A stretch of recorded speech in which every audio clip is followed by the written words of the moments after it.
¿ya? Ustedes van a buscar los libros y hay mínimas cosas que hay, sobre todo de las hiperbólicas inversas. Entonces, yo les comentaba que yo estoy preparando un trabajo completo donde no falte nada y que sea de manera autodidacta. Es decir, si algún alumno no va a clase, con saber un poco de álgebra y trigonometría y los conocimientos de cálculo diferencial y algunas cosas previas de lo que se han visto hasta acá, ya puedan abordar cualquier tema posterior, ¿no? Esa es la idea. De repente ustedes dicen, no, el profesor lo hace muy extenso, todo, pero yo estoy pensando en un alumno, digamos, que tenga problemas de simplificaciones, todo eso. Y eso ocurre en muchas universidades particulares, ¿no? En las privadas ocurre mucho. Si alguien ha leído el libro de Venero, se da cuenta que de un paso a otro a veces no se entiende. ¿Por qué? Porque hay la parte operativa simplificada, ¿no? Entonces yo trato de que eso no suceda.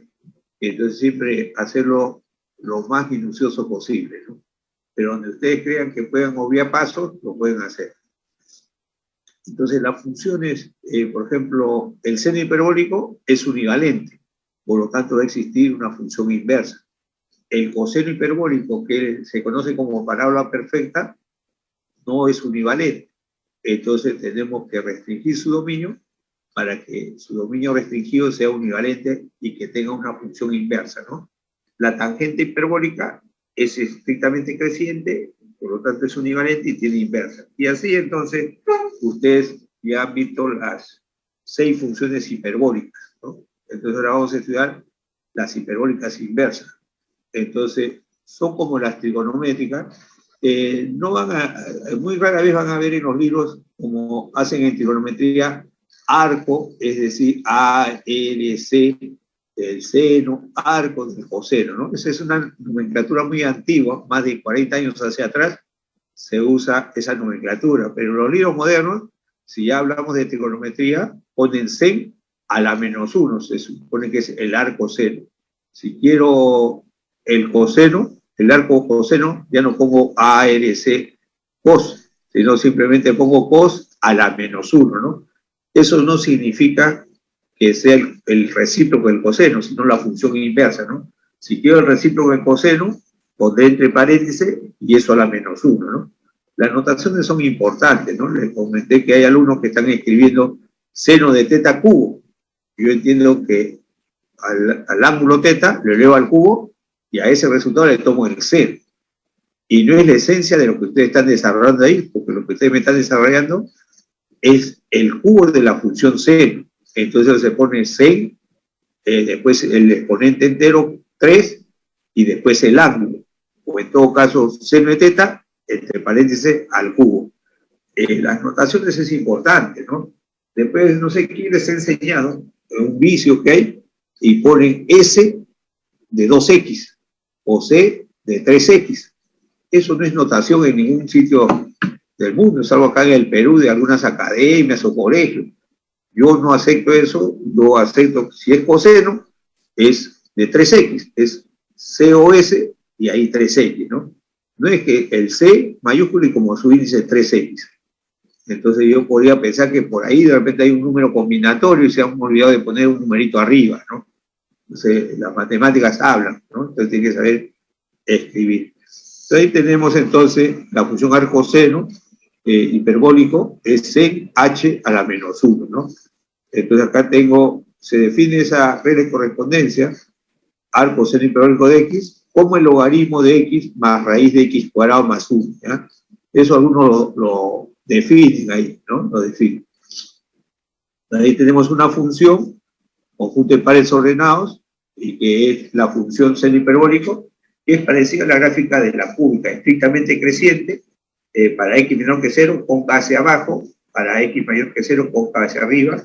Cualquier recta horizontal que yo trace la corta de un punto, por lo tanto esa función es univalente y posee inversa. Entonces yo les había comentado que no se demuestra la univalencia. Básicamente, ustedes derivan y ven si en un intervalo dado esa derivada es solamente positiva o solamente negativa. Es decir, o estrictamente creciente o estrictamente decreciente. Si es así, entonces eso me asegura que la función es univalente y por lo tanto tiene inversa, ¿no?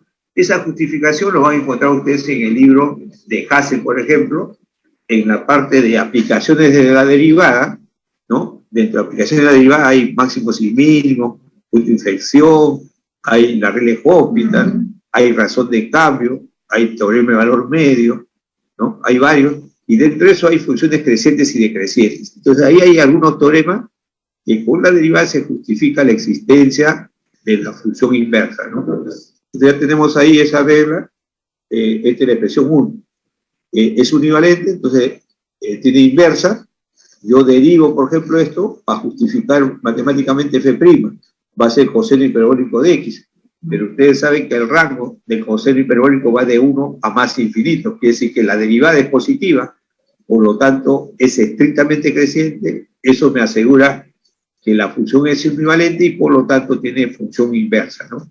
La función inversa, que se denota como f a la menos 1 o f asterisco, es igual al conjunto de pares ordenados donde intercambio el par ordenado XY al par ordenado Y, X, ¿no? Quiere decir que el dominio de esta función viene a ser el rango de la función original y el rango de la función inversa es el dominio restringido de la función directa. Esto ya tenemos ahí y cambiamos, hago el intercambio, como dice acá XY, lo cambio por IX. Es decir, donde vea X pongo Y y donde vea Y pongo X. Entonces va a ser X igual F de Y y eso sería el seno hiperbólico de Y, ¿no? Ahora, si el seno hiperbólico de Y es igual a X, entonces Y es el largo seno hiperbólico de X. Esa va a ser mi expresión 2. Y yo tengo que demostrar que eso es igual a este logaritmo que está acá. Entonces ya voy a la definición. X va a ser el seno hiperbólico de Y, pero seno hiperbólico viene a ser la semidiferencia de esas dos exponenciales, ¿no? X es e a la I menos e a la menos I sobre 2. Ya multiplico por 2, tengo la diferencia de e a la I menos 1 sobre e a la I, multiplico por e a la I y tengo una ecuación de segundo grado para e a la I, ¿no? Entonces acá está la ecuación de segundo grado para e a la I. Si quiero aplico la fórmula general de la cuadrática o completo cuadrado, ¿no? Acá he aplicado la fórmula general de la cuadrática, entonces va a ser raíz cuadrada, una fracción, abajo es el doble del coeficiente del término cuadrático, 2 por 1, 2, arriba va el coeficiente del término lineal, cambiado de signo, como acá es menos 2x, se pone 2x más menos raíz cuadrada de b cuadrado, menos 2x al cuadrado, 4x cuadrado, menos 4, a que vale 1 y c que vale menos 1. Entonces sale 4x cuadrado más 4, factorizo el signo, y ya tengo esa expresión. Acá hay doble signo, pero tengo que tener cuidado, ¿no? Entonces ya tengo ese doble signo, la exponencial e a la I para todo irreal es siempre positivo, y entonces el lado derecho también va a ser positivo. Y por los números reales se puede demostrar rápidamente que para todo x real, la raíz cuadrada de x cuadrado más 1 va a ser mayor que x. Por lo tanto, no puedo considerar el negativo, porque si yo tengo x que es menor que la raíz cuadrada y que reste, esa diferencia va a ser negativa, entonces me queda solamente la parte positiva, ¿no? Ahí demuestro, ¿no? Demuestro justamente lo que estoy afirmando, y entonces me queda solamente de esa relación 3, tomar el signo positivo. Entonces tengo e a la I, va a ser x más raíz de x cuadrado más 1. Tomo logaritmo neperiano de e a la I, va a ser I veces logaritmo de e, logaritmo de e vale 1, por I queda I, y al lado derecho queda el logaritmo de x más raíz cuadrada, ¿no? Esto viene a ser mi expresión, y comparo entonces la expresión 2, que dice I es arco coseno hiperbólico de x, y la expresión 5, I es igual logaritmo, igual a esas dos, y ahí ya tengo entonces la función arco seno hiperbólico. Entonces ya tengo ahí la función arco seno hiperbólico. Si ustedes quieren, pueden graficar esa función arco seno hiperbólico con primera y segunda derivada, o pueden tener la gráfica del seno hiperbólico y lo reflejan respecto a la función identidad, ¿no? O también hay otra forma de hacer esa gráfica, conociendo la gráfica de la función directa, traslado de 3 a 4 puntos notables y con eso yo construyo una gráfica de la función inversa. A ustedes en cálculo diferencial le enseñaron a graficar funciones inversas trazando la recta identidad. Un poco más trabajoso. El método que yo utilizo es mucho más práctico. Simplemente tengo la gráfica y veo de esa gráfica a lo más tomar 4 puntos. Normalmente se toman 3 puntos notables de la gráfica y entonces yo veo si la gráfica directa es estrictamente creciente, se demuestra por teorema que la función inversa también va a ser estrictamente creciente. Si la gráfica, si la función directa es cóncava hacia arriba, la gráfica de la inversa va a cambiar la concavidad. Si la gráfica es cóncava hacia abajo, la función inversa va a ser cóncava hacia arriba. Es decir, para una función creciente, la función inversa cambia de concavidad. En cambio, si la función es estrictamente decreciente en un intervalo, la función inversa, trabajada en el rango de esa función original, va a mantener la concavidad. Si es creciente y cóncava hacia abajo, claro, si es decreciente y cóncava hacia abajo, la inversa también va a ser decreciente y cóncava hacia abajo. Si es decreciente y cóncava hacia arriba, también va a ser la inversa cóncava hacia arriba. O sea, ubico 3 puntos notables, digamos, por exagerar, si tengo de la función directa el par ordenado 1,5, entonces yo cambio y ubico en el plano el punto 5,1. Y así, ubico 3 puntitos y de ahí veo cómo es la curva, ¿no? ¿Crece o decrece? Y cómo es la concavidad. Uno de esos 3 puntos notables y ya tengo la gráfica de mi función inversa, ¿no? Eso lo enseñaba yo desde hace mucho tiempo, cuando veía que Mate 1, cálculo diferencial ahora, el profesor hacía toda una serie de trabajos para encontrar la gráfica de la inversa. Lógicamente que hasta ese momento, que es semana 6, semana 5, que se estudia funciones, el alumno no conoce nada de lo que es derivada, ¿no? Pero ya con el método de la derivada soluciona rápidamente. Acá tenemos, yo le decía, si yo quiero graficar, me puede pedir grafique la función con regla de correspondencia arco seno hiperbólico de x, o grafique la función con regla de correspondencia f de x igual logaritmo de x más raíz cuadrada de x cuadrado más 1. Entonces, para graficar, ya lo que no debe faltar, primera y segunda derivada. Entonces, derivo, f' es la derivada del arco seno, derivo a la derecha es un logaritmo, y ya sabemos derivar respecto a x logaritmo de una función. La función va al divisor, y arriba derivo esa función. La derivada de x vale 1, ahí está 1, más la derivada de la raíz cuadrada. Y la derivada de una raíz cuadrada es 1 sobre 2 veces la raíz cuadrada, y arriba la derivada de la cantidad subradical, arriba 2x, se da el factor 2, y ya tengo. Y doy mínimo con un múltiplo. En el denominador del numerador me queda raíz cuadrada de x cuadrado más 1. Multiplica 1, raíz cuadrada de x cuadrado más 1, más x. Es el mismo denominador. Cancelo y me queda solamente 1 sobre raíz cuadrada de x cuadrado más 1, ¿no? Ahí estoy simplificando, dando mínimo con múltiplo todo, y se simplifica. Entonces acá tengo 2 cosas, ¿no? Ojo, desde el punto de vista de la derivada de la función, me queda 1 sobre raíz de x cuadrado más 1. El lado derecho de la expresión alfa es una función positiva. Si la derivada de una función es positiva, por lo tanto la función original f va a ser una función estrictamente creciente. Ya saqué entonces una parte de mi información. Pero también tengo otro aspecto, fíjense. Esto es un f mayúscula, me da este f minúscula. Por lo tanto, la integral de esto me debe salir el f mayúscula. Entonces, la integral de diferencial de x sobre esta raíz cuadrada va a ser arco seno hiperbólico de x más c. Entonces, es más fácil trabajar con la función arco coseno, que trabajar con logaritmo. Uno que a veces no se van a acordar esto acá, pero esto ya es una fórmula conocida, ¿no? Diferencial de x, integral diferencial de x sobre raíz de x cuadrado más 1, recuerden que era logaritmo de x más el radical. Ahora ya estamos viendo otro cambio. Ahora, si ustedes quieren tener esto, hacen el cambio x igual seno de alfa, perdón, seno hiperbólico. Entonces, si x es seno hiperbólico de t, acá tengo seno hiperbólico cuadrado de t más 1, que me da coseno hiperbólico cuadrado. Raíz cuadrada, me queda abajo coseno hiperbólico de t. Ahora, si x es el seno hiperbólico, su diferencial va a ser coseno hiperbólico de t por diferencial de t. Se va y me queda la integral del diferencial de t. Un ratito, por favor.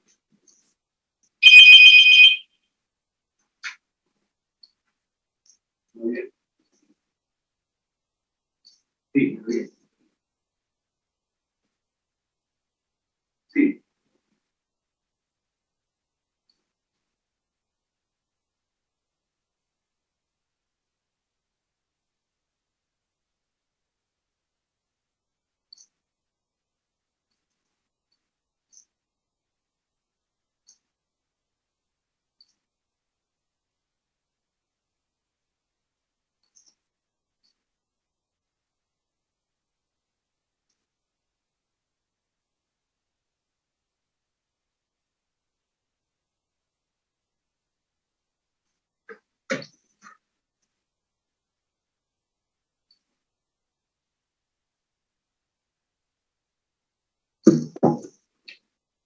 Entonces ya tengo esa derivada, tengo esto, entonces me va a quedar integral de diferencial de t, y eso me queda t. Pero yo he hecho el cambio, x igual seno hiperbólico de t, por lo tanto t es arco seno hiperbólico, y sale esta formulita que está acá, ¿no? O sea, por sustitución hiperbólica va a suceder. No hemos visto muchos problemas de sustituciones hiperbólicas. En los libros hay pocos, pero sí yo he hecho cambios hiperbólicos en problemas donde aparecían sustituciones trigonométricas, y donde se puede aplicar, va a salir más rápido, ¿no? Lógicamente, como uno no usa mucho las hiperbólicas, entonces no recuerda mucho las identidades. En cambio, las identidades de Pitágoras sí uno lo aprende desde el colegio, entonces más tiempo de maduración, y entonces por eso quizá los libros también estiran más las sustituciones trigonométricas. Pero realmente si utilizan las hiperbólicas, va a ser mucho más rápido la solución. Ahora, visto la gráfica, si yo le estaba preguntando, quiero graficar esta red de correspondencia arco seno hiperbólico de x o este logaritmo. Entonces derivo esto una vez más, la expresión alfa, que es f'. Esto viene a ser x cuadrado más 1 a la menos 1 medio. Cuando deriva a ser menos 1 medio, todo eso a la menos 3 medios, por la derivada de x cuadrado más 1, me sale 2x, entonces me está saliendo el negativo de x sobre x cuadrado más 1 a la 3 medio.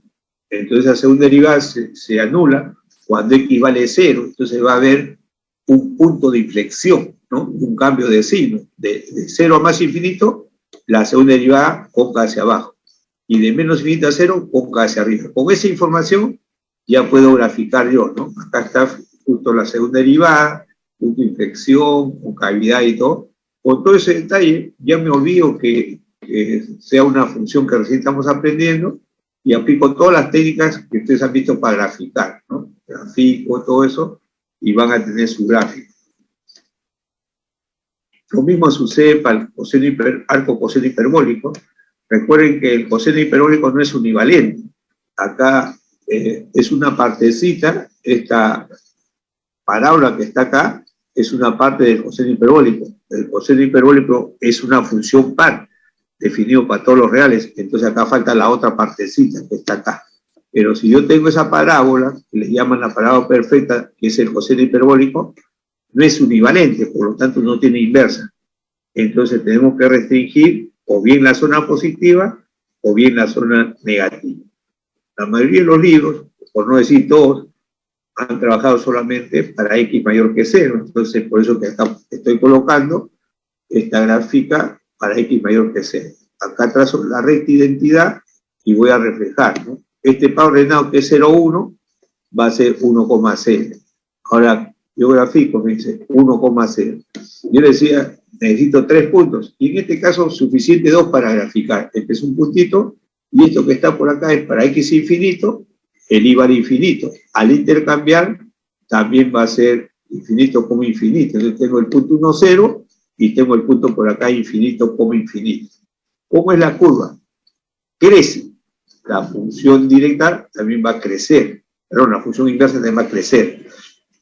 Esta función directa, coseno hiperbólico, cóncava hacia arriba. La función inversa cambia de concavidad.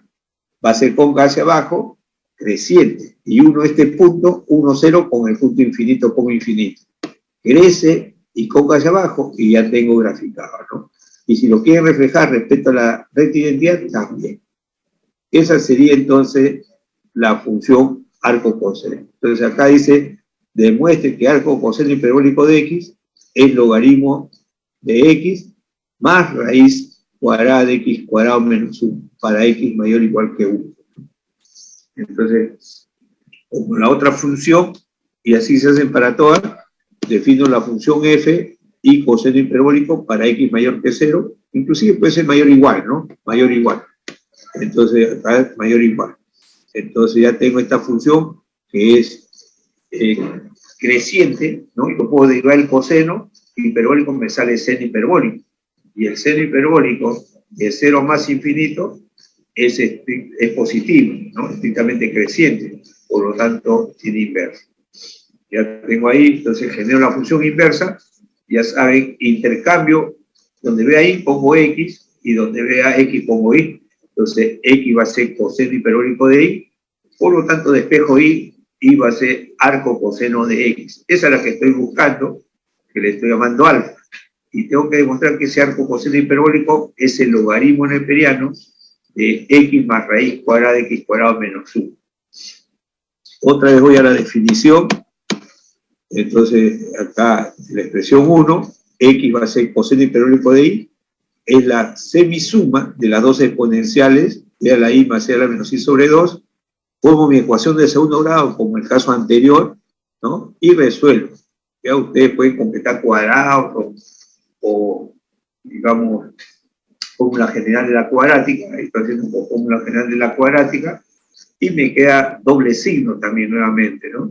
Y entonces, ahí vamos a tener dos cosas, para la parte positiva y para la otra parte negativa que no se ha puesto, ¿no? Cuando yo trabaje de menos infinito hasta 0, tendré esta rama, y la función inversa va a estar acá abajo. Va a estar acá abajo. Sería, acá escojo entonces la parte positiva que me representa. Ya está ahí. Y ahora I va a ser este logaritmo, con la parte positiva, ese es beta, y de alfa y beta, el I también es arco coseno. Ese arco coseno es el logaritmo de esto de acá. Ya tenemos esa expresión. Ahora, si por ahí dice grafique, hay dos posibilidades. Ya uno, desde el punto de vista que ya se conoce la gráfica del coseno hiperbólico, restringido, trazo la recta identidad y trabajo con la simetría. Ahora, digamos que no haga eso, entonces yo tengo que hacer por lo menos primera y segunda derivada. Derivo este arco coseno, ahí hay un logaritmo, la función abajo, y arriba la derivada de una suma la derivada de x1 más la derivada de este radical, que va a ser una fracción, abajo 2 veces la raíz cuadrada, y arriba la derivada de la función subradical, la expresión subradical, 2x, ¿no? Simplifico, doy mínimo con un múltiplo, y se va entonces este raíz de x cuadrado menos 1 por 1, raíz de x cuadrado menos 1, más x. Es igualito al divisor, se simplifica, y solamente queda 1 sobre raíz de x cuadrado menos 1 que pasa al denominador, ¿no? Entonces ahí también fíjense, f' es positivo, entonces la función es estrictamente creciente. Digo una vez más, para ver su concavidad, entonces ahí está. Para x positivo, positivo me da positivo, ¿no? En este caso, a ver, ¿no? A ver, acá hay un signo, está mal, no ha salido el signo, ¿no? Acá sí está el signo, y acá no se me olvidé de ponerle el signo, ¿ya? Ojo, este es el f', x cuadrado menos 1 a la menos 1 medio. Ahora voy a derivar el segundo derivado. Esta potencia negativa pasa como coeficiente menos 1 medio, x cuadrado menos 1 a la menos 3 medios, o la derivada de esto que es 2x. Se va, pero debe haber un signo negativo acá. Acá hay negativo. Entonces hay un solo valor posible de inflexión. Si es x igual a 0, ahí pongo y reviso el signo. Esto es positivo, positivo, positivo, pero delante, por error, no he considerado el signo negativo que está acá. Entonces me está saliendo negativo, ¿no? Ya está. Antes de 0 va a ser positivo. Entonces este cuadrito está mal, ¿no? Este cuadrito es acá menor y acá mayor, ¿no? Entonces hay que corregir esto acá y hay que corregir el signo en la expresión lambda, ¿no? Acá hay un signo negativo. Positivo, positivo, positivo. Con esto, negativo. Entonces la función es estrictamente creciente y cóncava hacia abajo. Por eso que empieza desde acá. Crece y cóncava hacia abajo, ¿no? Entonces acá hay dos cosas por corregir. En la segunda derivada de la expresión lambda, en esa fracción poner un signo negativo, y ya, si yo no me olvidé de poner este signo acá, lógicamente al hacer mi esquema me he equivocado, ¿no? Para x positivo, acá positivo y positivo, por eso que he puesto positivo. Pero ojo, delante hay un signo negativo. Entonces, en el gráfico sí está bien, ¿no? Cuando ustedes tengan la otra rama del coseno hiperbólico que viene acá, entonces, que viene desde menos infinito a infinito a 0, 1, la otra gráfica de la inversa estará acá abajo. Y acá tenemos ahora otra cosa. Si la derivada de esta función es este resultado, la integral de esto viene a ser arco coseno. Está el resumen, ¿no? La derivada de arco coseno de x, 1 sobre raíz de x cuadrado menos 1, por lo tanto la integral de esto es arco coseno hiperbólico de x. Recuerden que esto ya le hemos dado como fórmula la integral de diferencial de x sobre raíz de x cuadrado menos a cuadrado era logaritmo de x más raíz cuadrada de x cuadrado menos a cuadrado, ¿no? Entonces ya tengo ya doble fórmula. Ahora, si yo quiero demostrar esto y me pidiesen entonces, a ver, mediante una sustitución hiperbólica, entonces hago x igual coseno hiperbólico de t. Recuerden ustedes que hay una identidad coseno hiperbólico cuadrado menos seno hiperbólico cuadrado, eso vale 1. Por lo tanto, el coseno hiperbólico cuadrado es igual 1 más el seno hiperbólico cuadrado. Por lo que es lo mismo. Si coseno hiperbólico cuadrado menos seno hiperbólico cuadrado es igual a 1, el 1 lo paso a la izquierda y tengo coseno hiperbólico cuadrado menos 1. Y el seno hiperbólico que está precedido de signo negativo lo paso a la derecha, entonces tengo una identidad que me dice entonces coseno hiperbólico cuadrado menos 1 es el seno hiperbólico cuadrado. Entonces yo hago mi cambio de variable, x coseno hiperbólico de t. Si x es coseno hiperbólico de t, diferencial de x va a ser el seno hiperbólico de t por diferencial de t. Entonces acá tengo seno hiperbólico de t por diferencial de t. Y abajo tengo coseno hiperbólico cuadrado menos 1, que es seno hiperbólico cuadrado. Raíz cuadrada, me queda seno hiperbólico. Entonces, seno hiperbólico abajo, seno hiperbólico arriba se va, y me queda la integral de diferencial de t. Y eso me queda t solamente, más una constante. Me queda t más una constante. Pero como se hizo que x era coseno hiperbólico de t, por lo tanto t es arco coseno hiperbólico, ¿no? Y ahí está entonces la expresión. En mi folleto que está en la biblioteca, ustedes que están yendo a la uni, en la biblioteca hay un folleto mío que se llama Técnicas de Integración. Entonces, para esta primera parte del curso, hasta antes del parcial, solamente vean las 20 primeras páginas, ¿ya? Las 20 primeras páginas, ahí hay sustituciones hiperbólicas, todo eso le va a servir.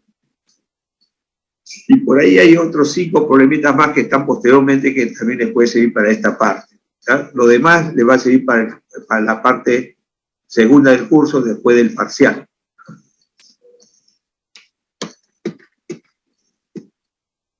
Ahí tenemos, Profesor, sí, las 20 primeras páginas de su libro, ¿verdad, no? sí, las 20 primeras páginas de mi libro, que dice técnicas de integración. Entonces, si ustedes ven la primera página ahí dice sustituciones trigonométricas e hiperbólicas. Entonces yo he puesto un cuadrito ahí para una expresión algebraica. Recuerden que si tenía yo a cuadrado menos x cuadrado, yo sugería poner x igual a seno de t, ¿no? Pero también ahí, en ese mismo cuadrito, hay las sustituciones hiperbólicas, ¿no? Entonces, para que se acostumbren a hacer sustitución hiperbólica, y les comentaré que el que se acuerda bien de las identidades hiperbólicas, muchos ejercicios de cálculo integral, donde se puede hacer sustitución trigonométrica, y también se puede hacer sustitución hiperbólica, con las hiperbólicas sale más fácil. Pero como no hay mucho en los libros, por eso que a veces no se ataca mucho ese trabajo, ¿no?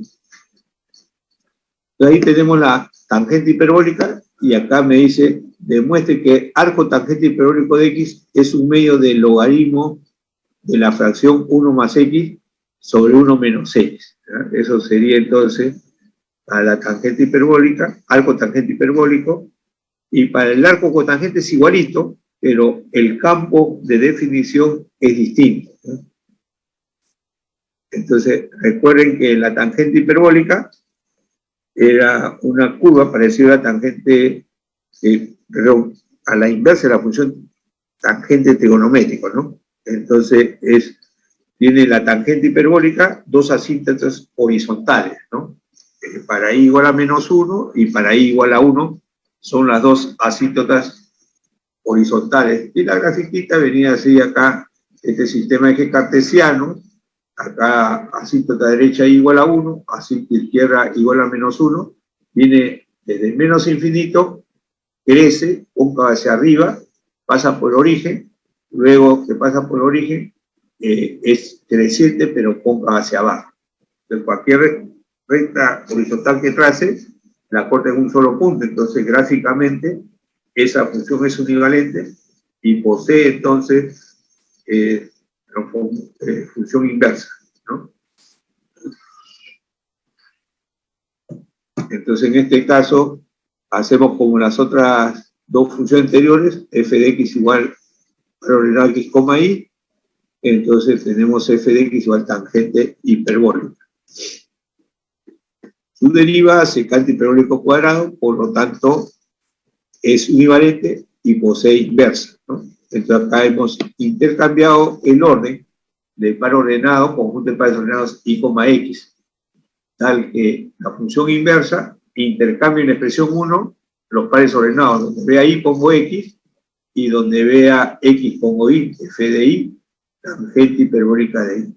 Si x es tangente hiperbólico de y va a ser arco tangente hiperbólico de y. Eso va a ser alfa. Y igual que los otros, hago uso de la definición en esa expresión 2 que tengo, dejo x ahí, tangente hiperbólico de y, y esa tangente hiperbólica es la semidiferencia de las dos exponenciales, porque es seno hiperbólico sobre coseno hiperbólico, cancelo el factor 2 y me queda e a la i menos e a la menos i, entre e a la i más e a la menos i. Y acá multiplico por e a la i, ¿no? O también lo que ustedes deseen, e a la menos i paso como 1 sobre e a la i y doy mínimo con un múltiplo. Van a lograr lo mismo que está acá, ¿no? E a la 2i menos 1, e a la 2i más 1. Ya está. Con eso ejecuto ese denominador, pasa a multiplicar a x, ¿no? X por e a la 2i más 1 y a la derecha e a la 2i menos 1. Entonces, factorizo, acá estoy pasando, ejecuto x a la e por elevado a la 2i menos e a la 2i, ¿no? Acá está. Bueno, acá le he dejado al revés, ¿no? E a la 2i y este x pasa al otro lado. Acá me queda x por 1, x, y acá tengo menos 1, pasa al otro lado más 1. Factorizo e a la 2i y me queda 1 menos x y pasa dividiendo, ¿no? Acá entonces vamos a ver cuál sería el campo de X, ¿no? E a la 2i es positivo.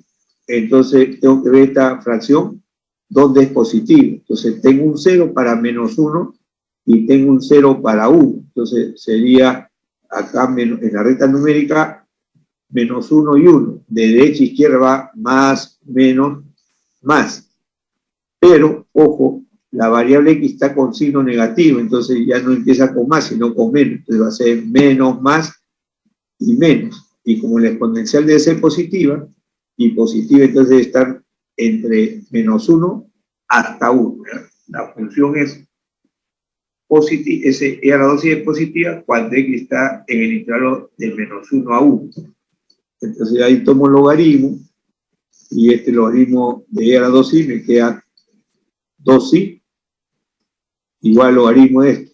Y despejo i y tengo un medio del logaritmo de 1 más x sobre 1 más x. No se olviden que esto es válido para x entre menos 1 y 1. ¿no? Ojo, para x entre menos 1 y 1. Entonces ya eso es beta y comparo alfa con beta, ¿no? Igualo y ya me da esa expresión. El i igual a f de x, arco tangente x, es un medio del logaritmo de 1 más x sobre 1 menos x. Cuando x está de menos 1 a 1, o valor absoluto de x menor que 1.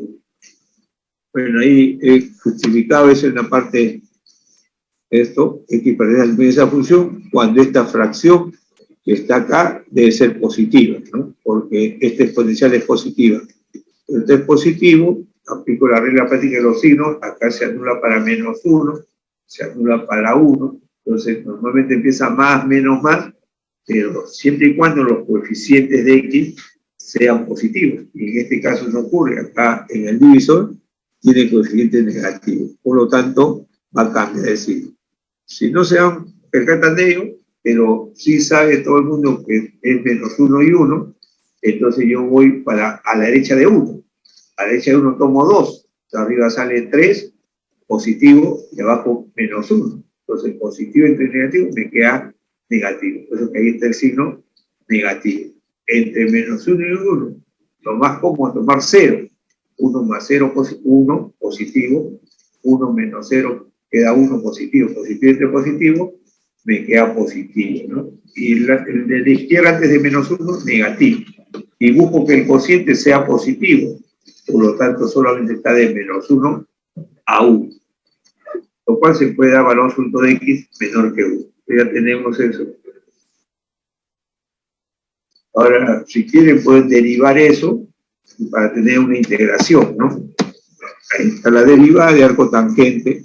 Encontré ahí una hojita de un libro de función inversa, solamente creo que ha habido 3 páginas o 2 páginas y media, y eso lo he puesto acá pegado después de lo que yo he escrito, un resumen de ese material, ¿no?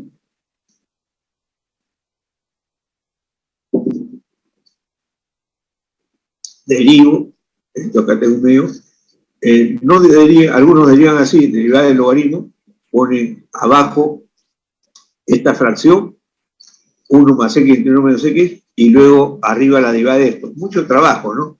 Mejor si hay logaritmo de un cociente, diferencie los logaritmos, y acá aplico la derivada.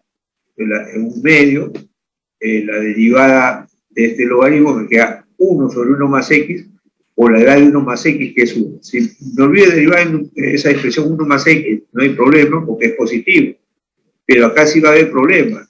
Menos la derivada de este logaritmo. 1 sobre abajo 1 menos x, pero no se olviden que tengo que derivar respecto a x, y acá me queda menos 1, entonces acá me está quedando menos.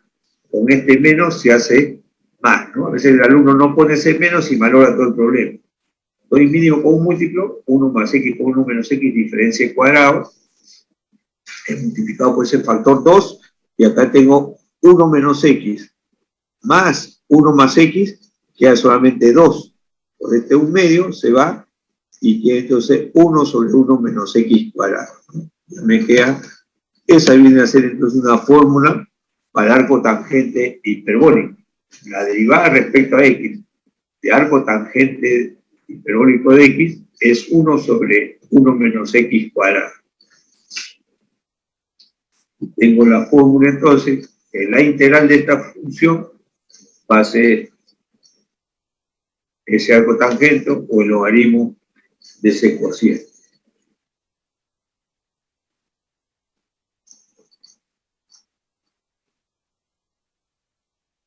Y así se trabaja con todas las demás.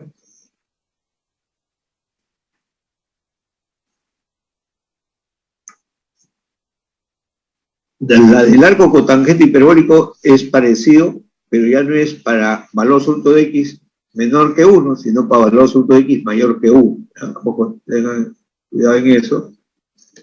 Entonces esa integral, o lo pueden pasar como este logaritmo, y sale el arco tangente, o puede salir arco cotangente. Ahí está el arco cotangente, como les decía, valor absoluto de x mayor que 1. Entonces el trabajo se hace igualito, defino la función por zona donde sea estrictamente creciente o decreciente, y luego, si x es, si y es igual a la cotangente hiperbólica, siendo univalente, intercambio, ¿no? X va a ser cotangente hiperbólico de y, y de ahí entonces sale, al intercambiar los pares, x igual cotangente hiperbólico de y. Lógicamente y va a ser arco cotangente hiperbólico de x.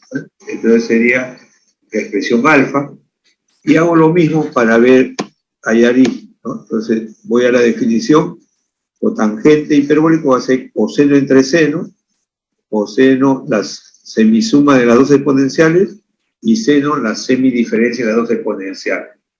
Ahí resuelvo para la cuadrática e a la 2i, ¿no? O sea, si deseo pongo e a la menos i, 1 sobre e a la menos 1 sobre e a la i, dando mínimo como múltiplo, o multiplico por e a la i, ¿no? Y ejecuto, agrupo términos, y acá despejo. E a la 2i va a ser el cociente x más 1, y abajo x menos 1. Entonces, cualquier exponencial es positiva, por lo tanto esta fracción debe ser positiva. Entonces, las fronteras son menos 1 y 1. Frontera, menos 1, 1, de derecha a izquierda más, menos, más, ¿no? Siempre y cuando los coeficientes de la variable x sean positivos, lo cual ocurre acá. Por lo tanto, este esquema está correcto. Más, menos, más. Yo quiero que esa fracción sea positiva, entonces positiva va a estar entre menos 1 y 1. Entre menos 1 a 1. Entonces ya tengo, perdón, positiva está de menos infinito a menos 1 y de 1 más infinito, ¿no?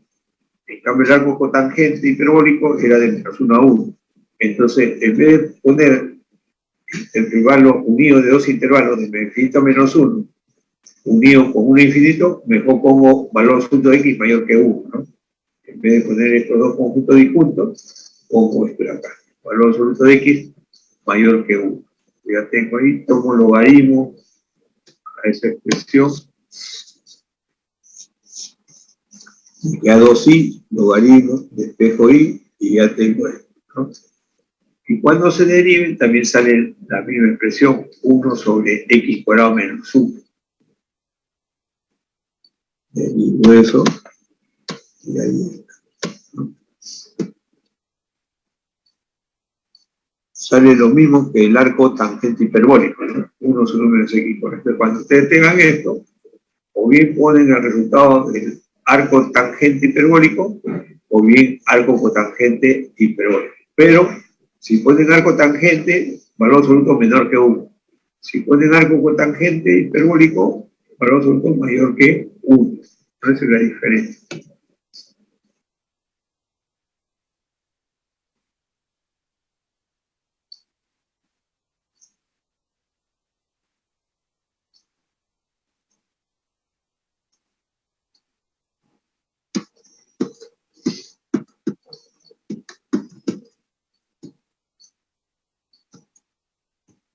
Igual para la función arco secante hiperbólica, ¿no?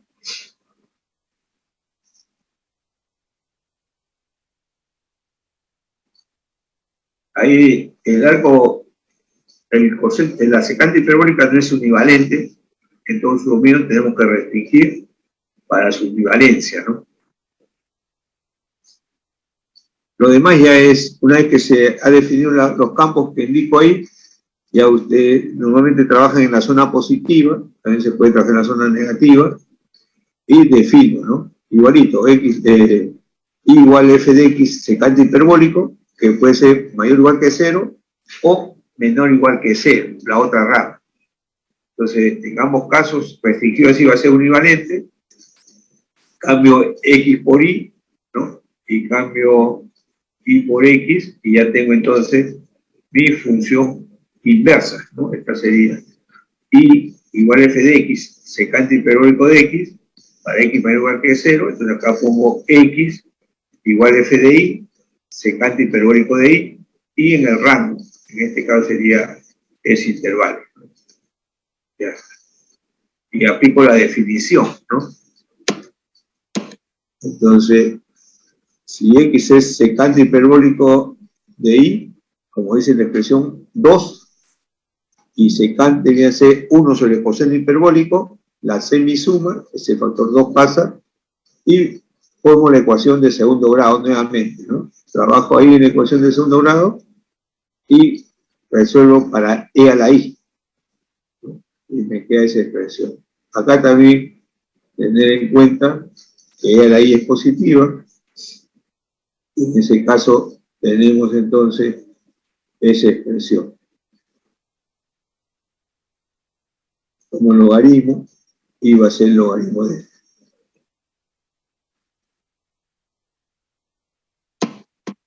igualando alfa y beta, me queda esa función, ¿no? Ahí también ustedes pueden derivar eso.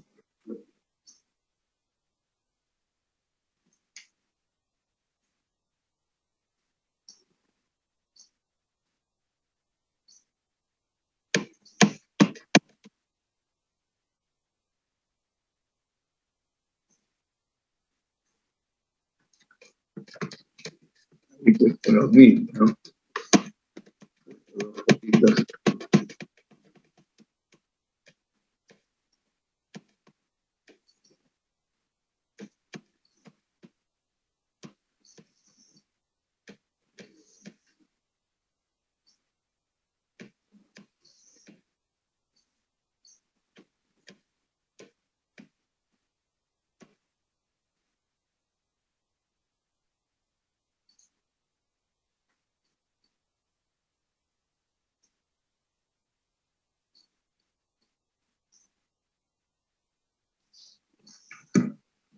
Ahí tengo la función arco cosecante, no es univalente la gráfica, la función, perdón, y dos zonas de trabajo, ¿no? Para la parte positiva y para la parte negativa.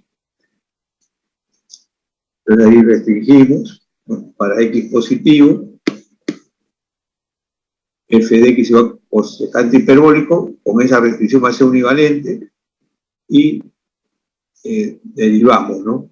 Entonces ahí tenemos ya, si yo derivo, va a ser menos cosecante por cotangente, y ahí va a ser negativa y va a tener inversa. Entonces acá ya intercambio y pongo x, acá f de y, cosecante hiperbólico de y, como en todos los problemas, ¿no? Igualito todos los problemas, como la cuadrática, resuelvo. Acá también tener en cuenta, si acá hay más menos 1, entonces esta raíz de 1 más x cuadrado es mayor que 1. Y la exponencial debe ser positiva, por lo tanto ese signo que hay más menos, el más se tiene que considerar, ¿no? Ahí tomo logaritmo, ya tengo esa expresión, y ahí sale la primera parte del problema, ¿no? La segunda lo puede hacer usted. Esto sería entonces las funciones hiperbólicas inversas, que hay poco en los libros, y estas 3 páginas que encontré en un librito, ¿no? Entonces ahí, esto tenía una copia de varios ciclos, no recuerdo de qué libro era, pero si le ubico, le encuentro. Acá está, por ejemplo, si les pidiese la gráfica del seno hiperbólico, arco seno hiperbólico, arco coseno hiperbólico, la arco tangente hiperbólico. Recuerden que el seno hiperbólico era así, viene de acá, este punto, crece, crece, crece, cóncava hacia abajo y pasa por el origen. Luego crece, crece, crece, pero cóncava hacia arriba. Entonces yo les decía, ustedes van a ubicar 3 puntos, fíjense. Este punto que está acá abajo es para x menos infinito, su imagen menos infinito. El menos infinito, coma menos infinito al intercambiar, no se nota nada de cambio.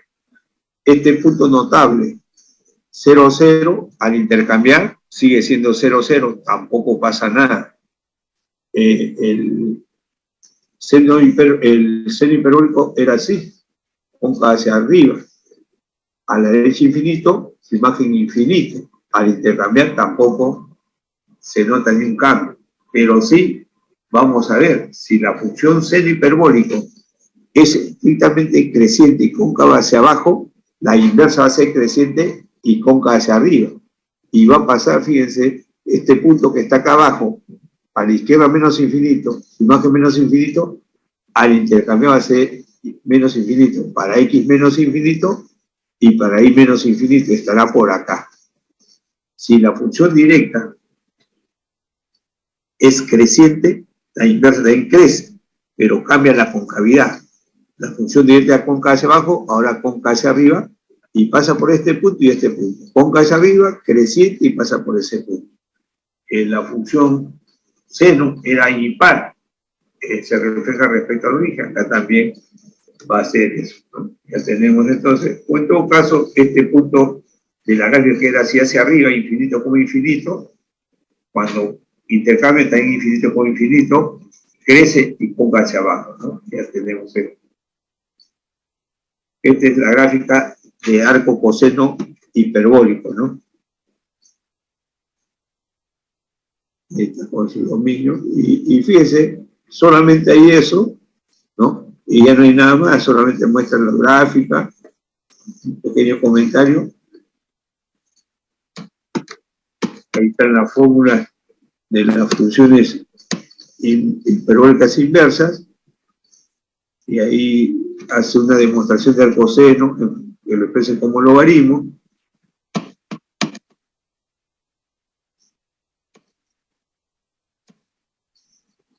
Y ahí las derivadas, ¿no?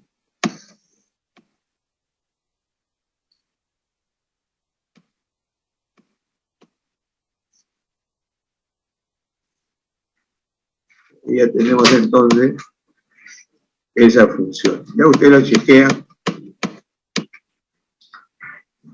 Ahí ve el coseno hiperbólico, que también hemos visto ahí.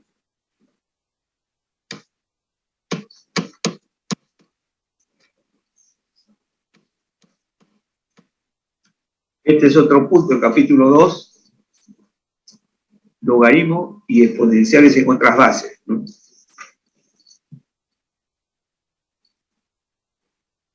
Cuando ustedes vean en los problemas de las prácticas, de los parciales, muy poco ha venido funciones de logaritmos exponenciales en otras bases, ¿no? Entonces, hay una razón, 2 razones. En los libros hay poco de ellos, y también el otro aspecto en el cual cuando he sido coordinador no he puesto yo problemas de ese tipo. Hoy día la coordinadora es la profesora Gladys, que es matemática, ellos tienen otro enfoque. Entonces, pero en los problemas de ingeniería muy poco se ve logaritmos en otras bases. Porque solamente hay aplicaciones del logaritmo en base E, ¿no? Y exponencial de base E y logaritmo en base E.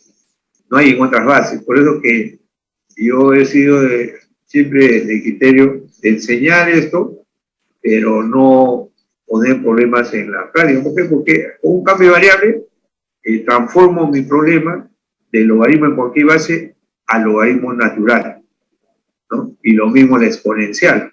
Por eso que no tiene sentido hacer todo esto, pero está en el sílabo, ¿no? No hay que cumplir con eso. Pero vuelvo a repetir, van a encontrar, pero si ustedes revisan los últimos 5, 8 años de los exámenes parciales que se hacen acá en la facultad, casi no hay. problemas en otras bases. Todos son en base E y logaritmo natural. Pero antiguamente sí se preguntaba eso, ¿no? Y lo pueden encontrar en varios libros, ¿no? Recuerden ustedes que se empezó la función exponencial y logaritmo, primero estudiando la función logaritmo natural. Se vio que era univalente y ahí apareció la función exponencial de base E. Ahora, cuando hablan de esto, logaritmo exponencial de otras bases, todos los libros, no sé por qué razón, empiezan primero las exponenciales de base A y después logaritmo de base A, ¿no? Es solamente forma, digamos. En este material he puesto varios teoremas sin demostración y eso lo he sacado del libro de Matemáticas Universitarias de Jack Brito, ¿ya? En otros libros van a encontrar menos propiedades, menos teoremas, inclusive el libro de Hassel, que es muy rígido ahí, tiene menos aplicaciones, menos teoría.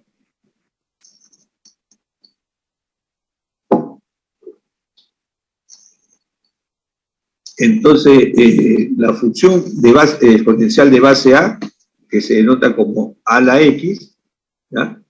A la x, entonces, una función de identidad que es esto, la identidad, la potencia x de A, es simplemente e a la x logaritmo de A, ¿ya? Si esto se olvida, anoten ahí ustedes una aplicación. Cualquier número, n, es igual exponencial al logaritmo del número, ¿ya? Ojo, cualquier número n es igual a exponencial logaritmo de n. Lógicamente, ese n va a ser positivo, ¿no? Entonces, cualquier número n positivo lo expreso como ese número n, como la exponencial logaritmo de n. Entonces, entonces este número para mí, a la x va a ser n. Entonces, a la x va a ser entonces exponencial e, acá está la exponencial e, elevado al logaritmo de a a la x, pero el logaritmo de a a la x va a ser x logaritmo de a, es lo que figura ahí. Entonces acá está lo que yo le decía, yo puedo cambiar exponencial de una base a exponencial en base que ya estamos acostumbrados a trabajar, y es lo que más van a encontrar en los libros. Entonces, por eso que decía que no tiene sentido hacer mucho trabajo con la exponencial de base cuando los libros ya han estudiado todo esto, ¿no?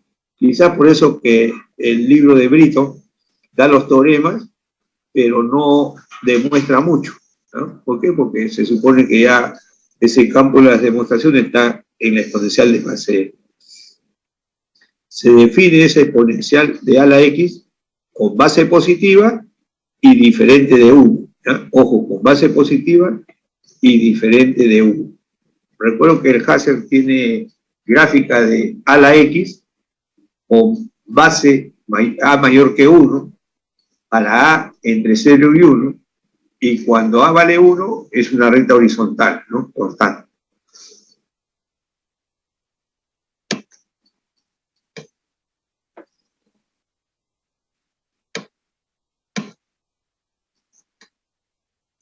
No damos mucho, ya les decía yo, con la composición. Si ustedes no están acostumbrados, se pueden confundir ahí, básicamente con regla de correspondencia, ¿no? Entonces tengo I igual a f de x, la notación que van a encontrar en los libros es de esta forma, ¿ya? EXP de exponencial, y se pone la letrita abajo, la base, y el número en la misma línea que el exponencial. Entonces, en vez de escribir a la x, la otra notación es exponencial en base a de x, ¿no? Eso sería. Entonces, y el cambio de exponencial de base a la x, esto de acá, vuelvo a repetir, usted dice cualquier número n va a ser e al logaritmo de n, es decir, e al logaritmo de a la x, pero logaritmo de a la x es x veces el logaritmo de a. Entonces ya pasaron ya de la base exponencial de base a exponencial de base e. Entonces el dominio de esto va a ser el dominio de este exponencial, y en ese caso todos los reales, ¿no? Todos los reales. El exponencial de kx, todos los reales. Ahora el rango va de 0 a más infinito, ¿no? Abierto. La derivada, entonces dice que la derivada de la exponencial de base A respecto a X es la misma exponencial por logaritmo de A, ¿no? Por logaritmo de A. Entonces acá, fácil yo puedo derivar. Si quiero la derivada de A a la X, acá está la derivada de A a la X respecto a X, derivo la exponencial de base E, que es E a X logaritmo de A. Y hemos visto que la derivada de E a la KX es la misma exponencial, y esta exponencial es A a la X, por la derivada del exponente. Y recuerden que la derivada de KX es K, que en este caso viene a ser logaritmo de A. Entonces va a ser logaritmo de X por logaritmo de A, que sale el logaritmo de A. Pero acá tenemos la primera propiedad entonces. La derivada de respecto a X de A a la X es la misma exponencial de base A por logaritmo de la base, con A mayor que 0, ¿no? Y entonces ya puedo integrar yo. Entonces, si yo tengo acá el diferencial de A a la X, va a ser A a la X logaritmo de A por diferencial de X. Integro, y entonces ya tengo que la integral de diferencial de A a la X, me sale A a la X, y acá tengo la integral de A a la X logaritmo de A diferencial de X. Sale la constante logaritmo de A y pasa dividiendo, ¿no?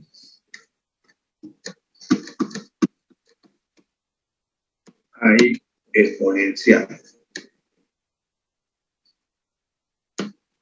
Esta propiedad la he sacado del libro de Hasser, ¿no? El libro de Hasser. Las reglas comunes para los exponentes racionales son válidos también para los exponentes irracionales, dice, ¿no? Para cualquier números reales x e y para base positiva, se dice que a elevado a la x más y es el producto de a la x por a la y. Esto lo enseñaron en álgebra, en el colegio, ¿no? En las academias, ¿no? Teoría de exponentes, se ponen ahí. En los libros universitarios a veces no hay esta nomenclatura, utilizan esta nomenclatura que cuando uno ve al comienzo se puede confundir, ¿no? Acá dice exponencial de base A de la suma de dos términos es el producto de las exponenciales de cada uno de esos términos, ¿no? Entonces, visto así, un poco raro, ¿no? Un poco raro, pero ya saben que este exponencial en base A de X es A a la X. Exponencial en base A de Y es A a la Y, es lo que tengo acá. Y exponencial base A de cualquier número n es esa base A elevada a la suma, ¿no? Entonces, más cómodo es tener esto. Yo le he agregado esta partecita, porque el libro de Hasser solamente tiene la parte derecha de esta exponencial, ¿no? Para que no se confunda. Lo mismo acá, el Hasser tiene la parte izquierda.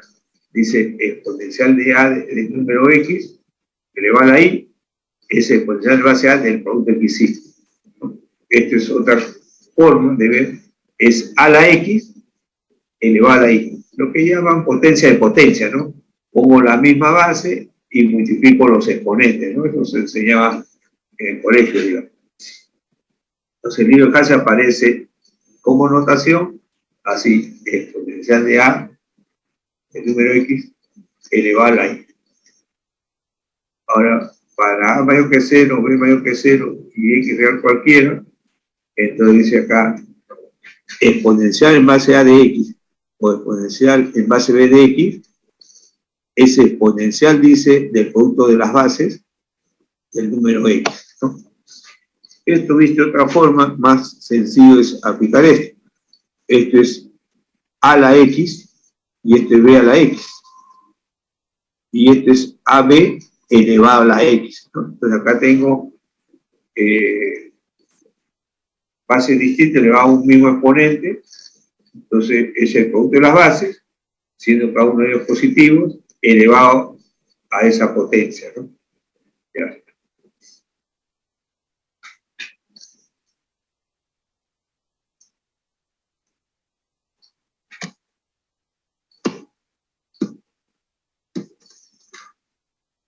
Acá tengo exponencial base A de la suma, ¿no? Entonces hemos dicho que eso viene a ser entonces A a la X más Y. Y este A a la X más Y es A a la X por A a la Y, ¿no? Eso es lo que hemos visto. en la parte de arriba, ¿no? Y hasta acá, ¿no? Esto de acá. Acá también, exponencial de base A de X, sale ahí, es entonces exponencial de base de A del producto XY, ¿no? Exponencial de base A del producto XY. Más común es ver esto como A a la X elevado a la Y, entonces va a ser A al producto XY. Acá está la segunda parte. Estos teoremas, estos tres teoremas, los encontré en el libro de Jack Britton, ¿no? De Jack Britton.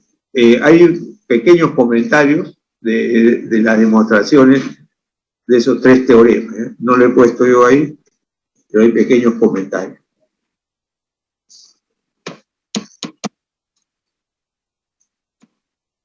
Gráfica de la función exponencial, ¿no? Como cualquier red de correspondencia, con la primera y segunda derivada ya podemos encontrar, ¿no? Entonces pongo acá f de x, que es a la x, derivo, me queda a la x por logaritmo de a, y si a es mayor que 1, el logaritmo de a va a ser positivo, si está entre 0 y 1, el logaritmo de a va a ser negativo, ¿no? Ahí tengo esto, ahora este positivo, si a es mayor que 1, positivo, f' es positivo, será estrictamente creciente, ¿no? Estrictamente creciente. Entonces ahí estoy analizando para mayor que 1, f' es mayor que 0, la función es estrictamente creciente. Si está entre 0 y 1 el a, ese logaritmo es negativo, ¿no? Es negativo, y la derivada será negativa, es estrictamente decreciente.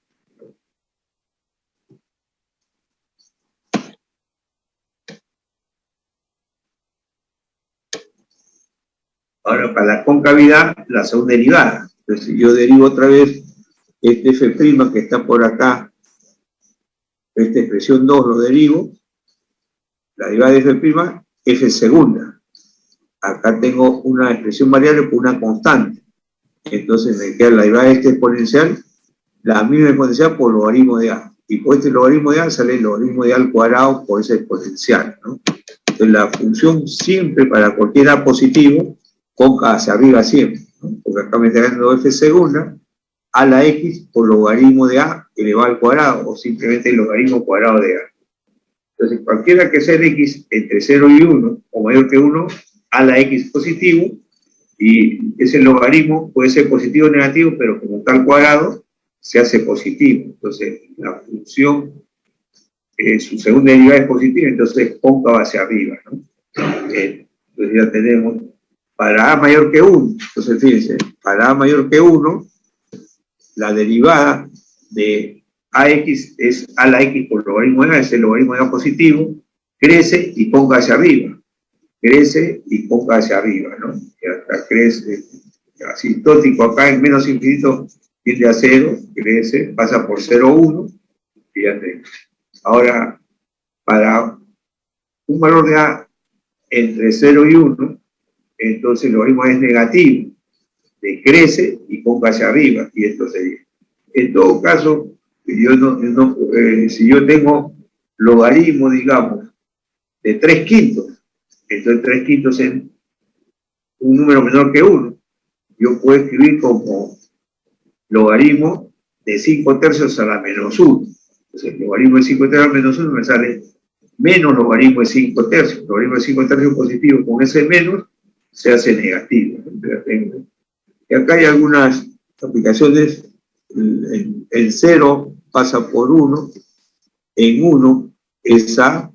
El límite cuando vale menos infinito sale 0, se hace una síntesis horizontal, y en más infinito sale más infinito, ¿no? De ahí están las gráficas, y en el caso de que hace a 1, es esa línea punteadita, ¿no? Una recta horizontal, una función constante 1.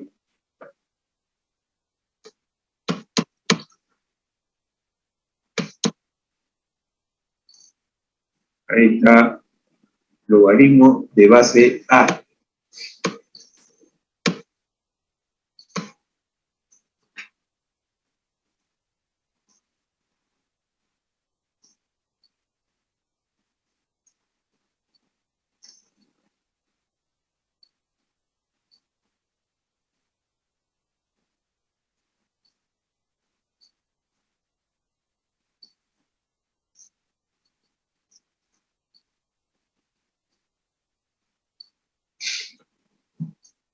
Acá también aprenderse más propiedades del logaritmo de otras bases no va a ser más beneficioso que tener todas las propiedades del logaritmo neperiano.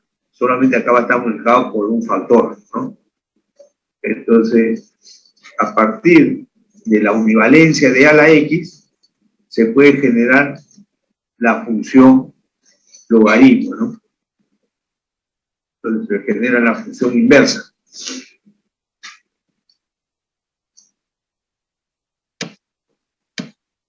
Ahí estamos la función inversa. A partir de y igual a la x, que es f de x, me genero la función inversa, que es logaritmo en base a de x, ¿no? Entonces ahí tengo varias propiedades. Luego vamos a las propiedades que están ahí, ¿no? La gráfica.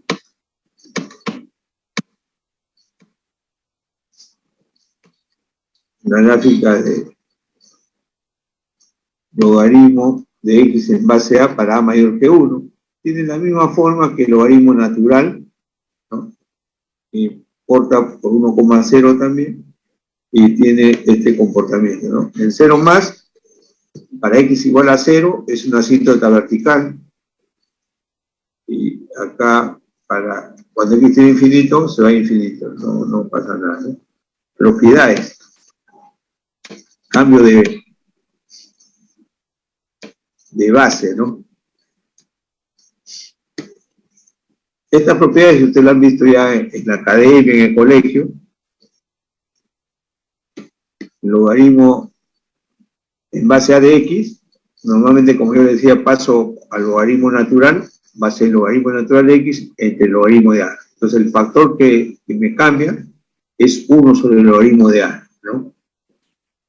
Acá, esta es una propiedad que ustedes han visto. Logaritmo del número b en base a, o logaritmo de a en base b, eso es igual a 1. Y de ahí sale esa segunda propiedad, ¿no?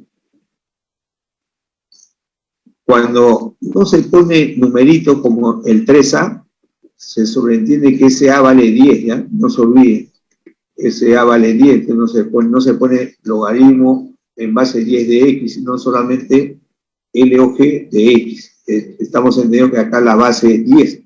Entonces, por esta propiedad me dice que es logaritmo de x, ahí está el logaritmo de x, y abajo el logaritmo de a, pero a vale 10, logaritmo de 10, ¿no? Entonces acá cambio de base, ¿no? Entonces el factor viene a ser 0,4343.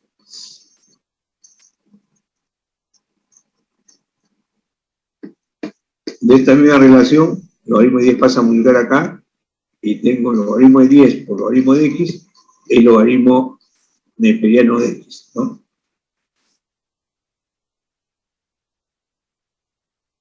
Y en tabla, este logaritmo de 10 es 2,3026.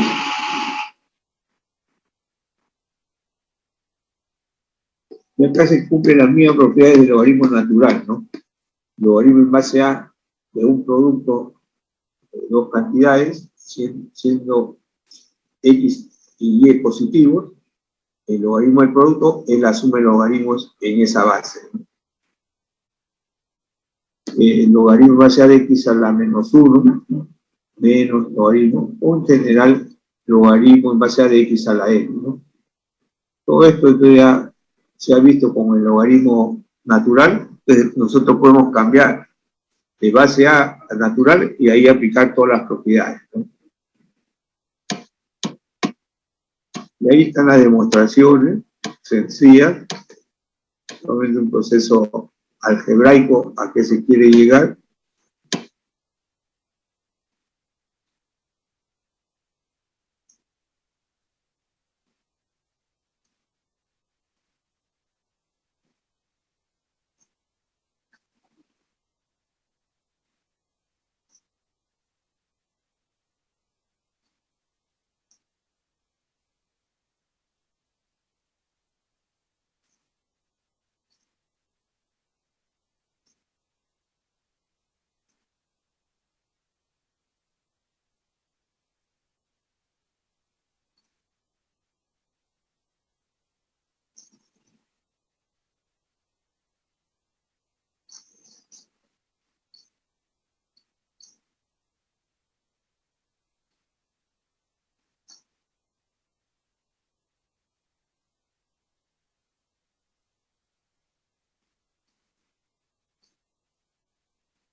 Entonces acá me dice, por ejemplo, cambio de base, ¿no? Cambio de base. El logaritmo de x en base a pasar al logaritmo neperiano. El logaritmo neperiano de x entre logaritmo neperiano de a, ¿no? Normalmente no se menciona neperiano, simplemente se dice logaritmo de x y ya se sobreentiende que estamos logaritmo de base e.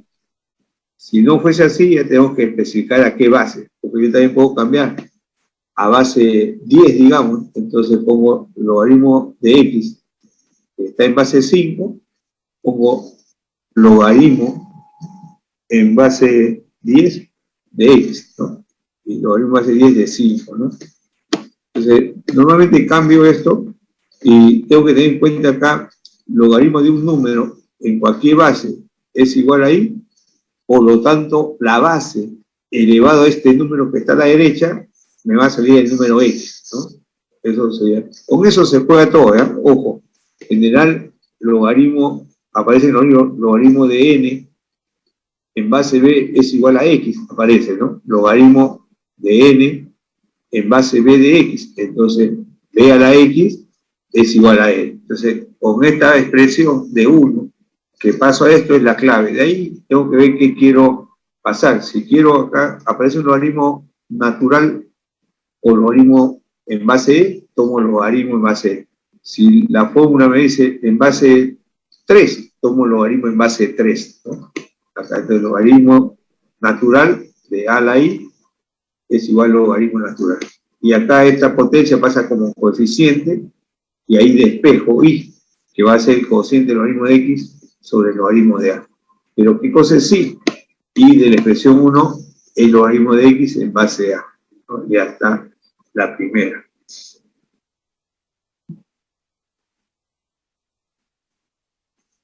Aplicando la propiedad, en este caso a o x igual a e, ¿no? El logaritmo de e en base a va a ser el logaritmo de, eso vale 1 sobre el logaritmo de a, ¿no? Directamente acá, ¿no? Directamente. Acá, si la base es 10, entonces no se escribe esto de acá, ¿ya? Cuando la base es distinta de 10, 9, 7, 5, 2, lo que sea, sí se pone como su índice. Pero si la base es 10, se omite, como está acá. Ya no pongo logaritmo de x en base 10. Entonces, cualquiera que lea sabe que está en base 10. Si no fuese 10 la base, ahí sí tiene que especificarse. Entonces, acá uso la misma propiedad. Entonces, A vale 10. Entonces, logaritmo base 10 de x es igual logaritmo de x entre el logaritmo neperiano de 10. Acá. Y esto se puede buscar en una calculadora, en una tabla de logaritmos, ¿no? Ahí tenemos ahí.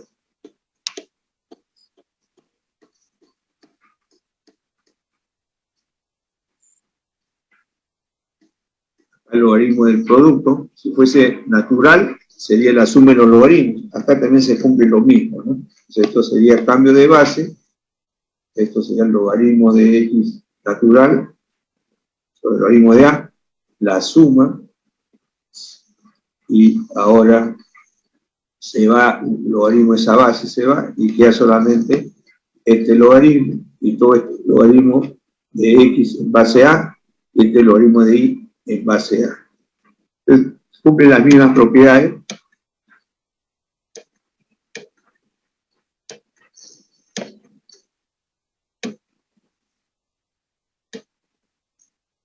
Le edita eso, ya ustedes manejan todo esto. Generalmente, si estamos en la uni, no se les pide estos cambios, nada, ¿no? Si están en otras universidades particulares, sí les piden todas esas cositas, hacer ejercicio, ¿no? Lo que más se pide acá es gráfica, es derivadas, es integrales.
Vamos a ver entonces las aplicaciones del cálculo integral, ¿no?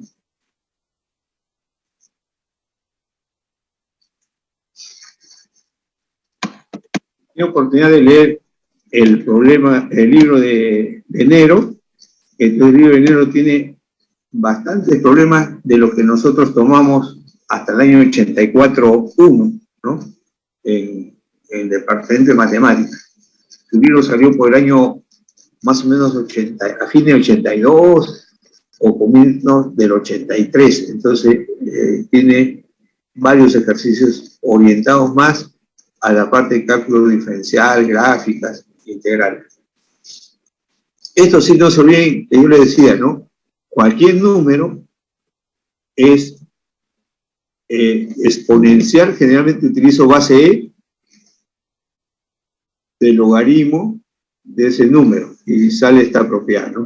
Entonces son procesos inversos, así como si fuese A vale E, entonces digo E al logaritmo neperiano de N es igual a N, igualito es base A, que lleva el logaritmo en base A de un número N, me sale N. La exponencial y la función logaritmo en base A son funciones inversas, se simplifica y que es el número N, N positivo. Entonces acá la demostración es bastante sencilla, práctica en este caso, ¿no? Hago que el logaritmo de N en base A sea X. De ahí, por teoría, la base A elevada a la X es N. A la X es N. Y de ahí tomo, entonces, la expresión, ¿no? O llevo de frente ya. Yo tengo acá, fíjense, ya, A logaritmo en base A de N. Entonces, y eso es lo que quiero demostrar, que sea N. Entonces, este logaritmo en base a N le he llamado, en este caso, X. Entonces, me están pidiendo qué cosa es A la X. A la X. Pero A la X, según la expresión 2, es igual a N. Y ya tenemos entonces esa expresión. Y acá viene el caso que yo siempre decía, que más utilizo esta propiedad. Como uno se acuerda siempre la derivada y la integral de en base E, entonces es más fácil decir que cualquier número N positivo es la exponencial elevado al logaritmo de N. Esto es lo que más se utiliza. Pero puede cambiar la base. Acá estoy viendo base 10, va a ser 10 logaritmo, en base 10 que no se coloca el numerito de la base, el número N.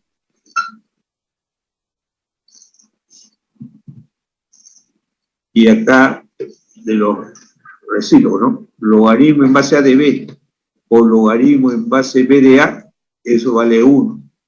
Entonces, ahí parto con uno de ellos, logaritmo del número B en base A es igual a X, por lo tanto A la X va a ser igual a B. Y ahora acá necesito tomar logaritmo en base B. Entonces, esta última relación, tomo logaritmo en base B. Entonces, el logaritmo en base B de A a la X va a ser logaritmo en base B de B. Y logaritmo en cualquier base de esa base, eso me da 1, ¿no? Me da 1. Por lo tanto, y el lado izquierdo, esto como potencia pasa como coeficiente, X logaritmo del número A en base B. X logaritmo de A en base B, y a la derecha me queda 1. Y reemplazo qué cosa es X. X, según la expresión 1, es logaritmo en base B, logaritmo en base A de B. Entonces, logaritmo en base A de B, ¿no? Y ya multiplicado por S.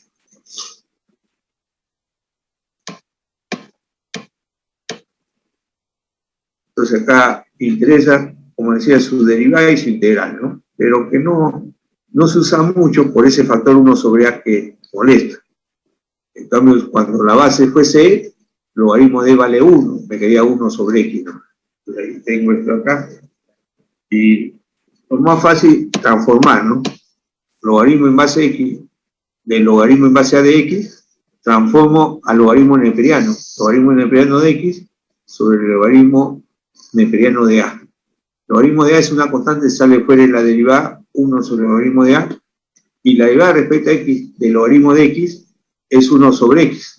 Y ahí está, ¿no? Entonces ya tenemos esa propiedad. Entonces está multiplicado por el factor 1 sobre el logaritmo de A.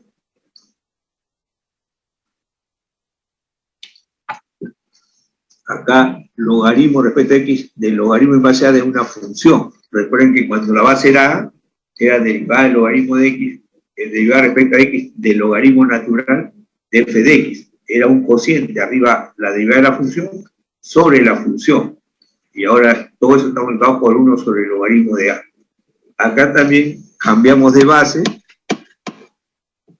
logaritmo respecto a x del logaritmo de a de la función, paso al logaritmo neperiano, va a ser derivada respecto a x de un cociente. Arriba el logaritmo neperiano de la función y abajo logaritmo de la base a. Sale logaritmo de a, que es constante fuera de la derivada, y me queda 1 sobre a por la derivada del logaritmo de la función. Y esto queda la función abajo y arriba la derivada de la función f'.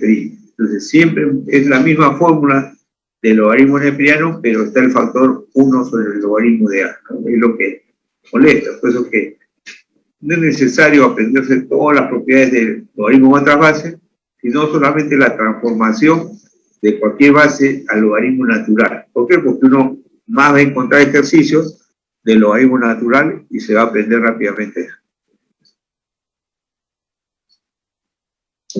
Estos ejercicios que están con posición de funciones, ¿ya? Con posición de funciones, básicamente lo he sacado del Haser, ¿no?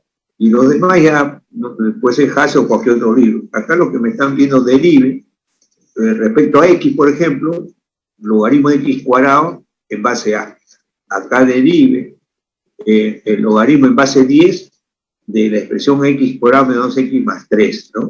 Acá derive en base a el seno de x. ¿No? Eso es lo que me está pidiendo.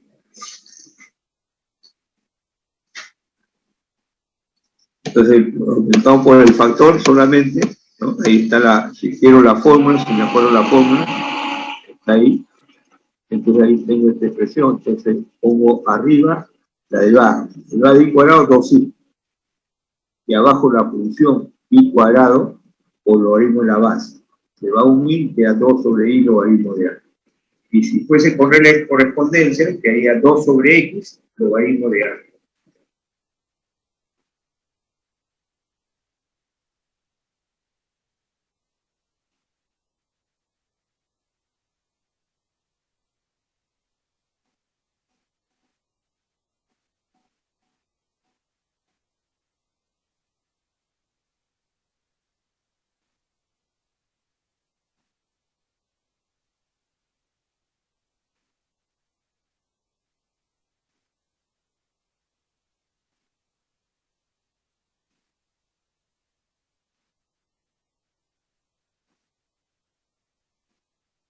Acá también, en función de i, es entonces la derivada de esto, 2i menos 2, como está acá 2i menos 2, la función abajo, y siempre el logaritmo natural de la base. La base es 10.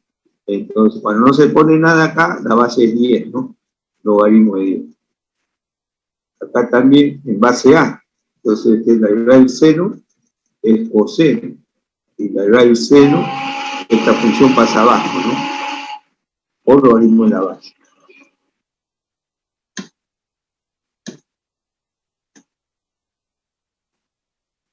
La derivada, acá tengo base 2 de 1 menos coseno. Entonces, es f', esto me queda abajo 1 menos coseno, logaritmo natural de la base, logaritmo de 2, y arriba derivo esto. La derivada de 1, 0, le da el coseno menos seno, como este menos más, pero queda seno sobre 1 menos coseno logaritmo, ¿no?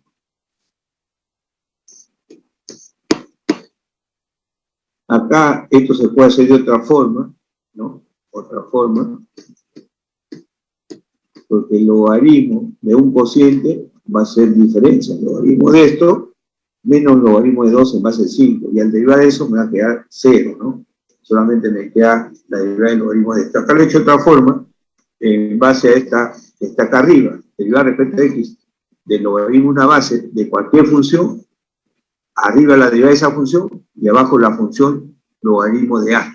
Entonces acá este problema es igualito, la función es la semisuma de esta expresión. Entonces pongo arriba la derivada de esto, ahí está la derivada de la función, abajo esa función o logaritmo de la base es 5, el logaritmo neperiano es 5.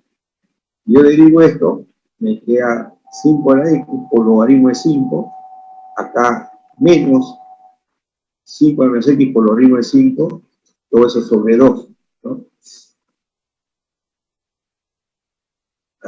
Acá había un error.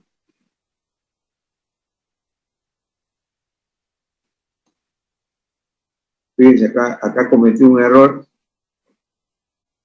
Acá es la derivada, sale este 2 afuera, ya está afuera. Acá tengo la suma de estas dos derivadas. Va a ser la derivada del primer más, y acá la derivada del segundo. Pero la derivada de a a la x es a la x por logaritmo de la base. Entonces acá es 5 a la x por logaritmo de 5. Acá menos 5 a la menos x por logaritmo de 5. Y este logaritmo de 5 se va, ¿no? Acá le falta el logaritmo de 5, y se va. Entonces está mal.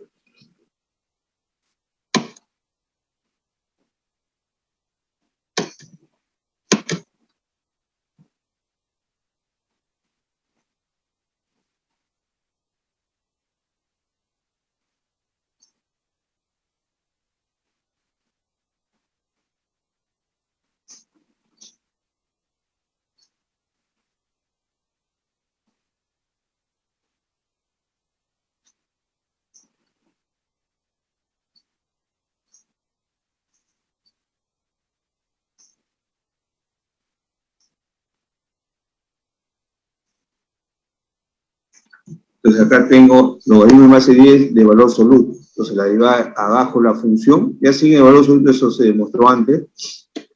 La derivada de la tangente secante cuadrado y multiplicado por 1 logaritmo de 10, ¿no? Ustedes van a revisar y nunca ha venido problemas de efectuar esas derivadas, ¿no? Acá la integral. Acá también no es cómodo aprenderse esto, entonces me conviene pasar logaritmo neperiano. Entonces esto sea logaritmo de x sobre logaritmo de a. Sale fuera 1 sobre logaritmo de a y tendré que integrar logaritmo neperiano de x. Y eso se integra por partes, haciendo logaritmo igual a u y haciendo diferencial de b igual de x. Y de ahí va a salir entonces x logaritmo de x menos x, ¿no? Ahí está.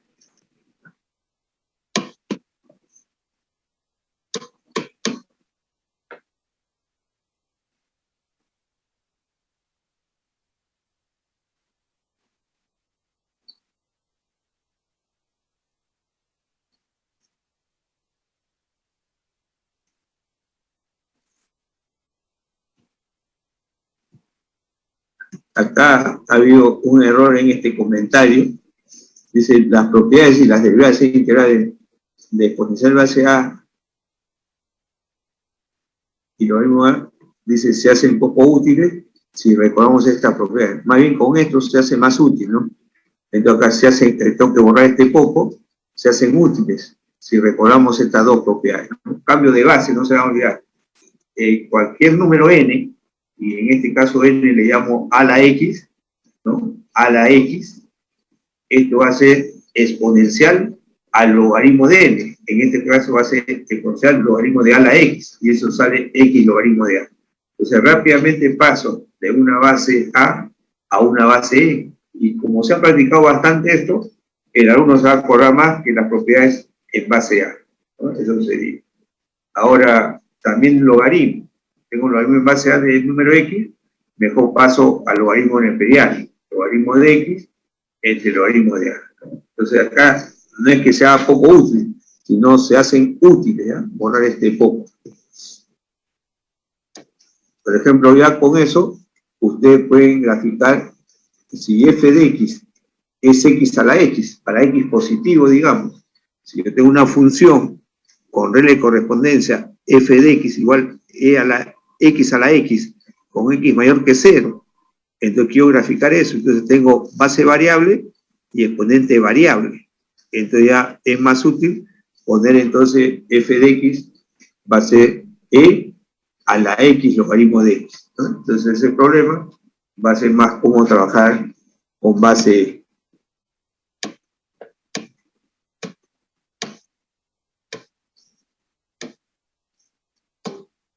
También acá hay integrales de base A, exponencial de base A, ¿no? También repito que si ustedes van a ver los problemas que les envíe de los parciales, muy pocos problemas han venido de esto. ¿Por qué? Porque no es tan útil, digamos, no se presenta mucho en ingeniería y se puede transformar. Pero como está en el programa, y yo estoy haciendo un libro general para cualquier universidad, en otras universidades, en otras facultades sí le van a pedir esto, ¿no? Entonces, por eso es que estoy haciendo todo esto acá. Pero ustedes, la mayor incidencia en lo que estoy es en base a lo que van a tener los parciales, pero ojo, y ahora la práctica la va a poner la profesora Gray, que es la coordinó. Los profesores proponen, pero la profesora Gray va a seleccionar los problemas de los parciales. Yo le dije, búsquense sus problemas que ella deja propuestas, los problemas que los otros profesores dejen propuestos, ¿no? Y lean, si tienen amigos, qué tipo de problemas están haciendo, porque cada uno tiene sus particularidades y entonces va a incidir cuando propongan preguntas esos mismos problemas. En la práctica no hay problemas porque la práctica lo pongo yo, pero el parcial sí es la profesora Gladys y colaboran todos los profesores, ¿no? Entonces la integral de a la kx de x va a ser la misma exponencial entre el logaritmo de la base, ¿no? Acá también, rápidamente, acá puedo hacerlo de dos formas. Ya tengo la derivada de a la kx, hemos dicho que es la misma exponencial por logaritmo de la base. Entonces, por ahí voy a borrar esto. El diferencial de eso es la misma función, a la kx, por el diferencial de k diferencial de x. Entonces va a ser k de x, ahí está. Y por logaritmo de la base. Ahora integro esto de acá, ¿no? Acá ordeno, k logaritmo de a, ordeno, integro, sale esa constante k logaritmo fuera, y entonces ya la integral con diferencial queda a la kx más una constante c sub 1, y a la derecha me queda esto, y es lo que estoy buscando. Ahora divido entre k logaritmo de a. Divido en la misma exponencial entre k logaritmo de a más ese cociente, pero este cociente es una constante, ¿no? Entonces acá tengo, entonces cuando ustedes tengan esta integral de a la kx de x, es la misma función exponencial de base a la kx, entre, cuando era, recuerden, e a la kx era sobre k nomás, pero ahora siempre dividido por logaritmo de a, ¿no? Que ustedes tienen ahí. Entonces, por ahí se pueden confundir, si es que no practican mucho esto, pero más fácil, yo paso esto de logaritmo en base a logaritmo exponencial. Entonces, esto va a ser e a la logaritmo de a la kx, ¿no? Entonces, de ahí ya me sale ese cambio directamente. Acá pongo la fórmula más general, integral de a f de x diferencial de f, y el diferencial de f es f' por dx, entonces esa integral es la misma exponencial entre el logaritmo de la... Acá está mal, ojo, acá está mal, el logaritmo de la base, el logaritmo de a, como está acá. Y acá sí está corregido. Olvidé corregir eso. Esto que está acá es mi borrador que iba escribiendo, ¿no? Entonces, integral de a f x diferencial de f es integral de la potencial a f de x por f'. Es la misma función a la f de x entre el logaritmo de la base. No es esto acá, logaritmo, como está acá. Entonces, a la u, diferencial de u, es a la u, logaritmo de la base. Y ahora hago u igual a f de x. Si u es f de x, yo necesito diferencial de u. Diferencial de u es diferencial de f, y ese es f' diferencial de f. Reemplazo en todo, y me queda esto, ¿eh? Entonces, fíjense, lo que está en recuadro es correcto, lo que está acá sí está mal, en vez de f de x, es logaritmo de a.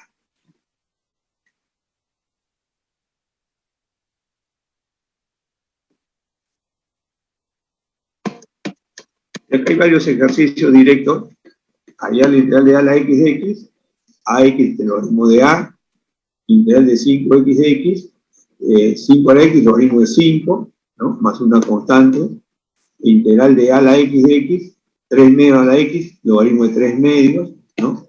Integral de pi a la x, es pi a la x entre logaritmo de pi, y así. Acá hay una variante, integral de a la kx de x, la misma exponencial, a la kx, dividido entre ese numerito que multiplica el exponente k por logaritmo de la base. Entonces ahí tengo varios ejercicios. Integral de a la 3x de x, 2 a la 3x, y acá sería 3 logaritmo de 2. Pueden variar ustedes, y esto pueden decir que es 2 al cubo a la x. 2 al cubo a la x viene a ser 8 a la x. Entonces, integral de 8 a la x de x es 8 a la x sobre logaritmo de ese 8.